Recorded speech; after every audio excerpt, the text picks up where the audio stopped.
నరేంద్ర మోడీకి భారీ స్వాగతం. ఆయన వైట్ హౌస్ సమీపంలో ఉన్న బ్లేర్ హౌస్లో ఆయనకి అకామిడేషన్. ఒక ఫారిన్ డిగ్నటరీకి రేర్గా ఇచ్చే గౌరవం ఏంటంటే ఆ బ్లేర్ హౌస్లో అమెరికా జెండాను తీసి భారత పతాకాన్ని ఎగిరేయడం.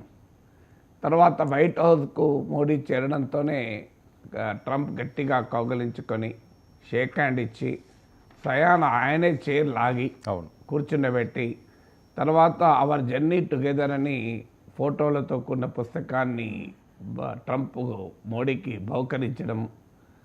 సో ఇదంతా ఈవెన్ మీకు ప్రెస్ కాన్ఫరెన్స్లో జాయింట్ ప్రెస్ కాన్ఫరెన్స్లో కూడా ఎవరు టఫ్ నెగోషియేటర్ మీరా మోడీయా అంటే మోడీకి నాకు పోటీయే లేదు, ఆయన చాలా గట్టిగా నెగోషియేట్ చేస్తాడు, ఆయన చాలా స్ట్రాంగ్ అని మా మోడీకి బాగా ప్రేజ్ చేసి ఇవన్నీ కనబడింది.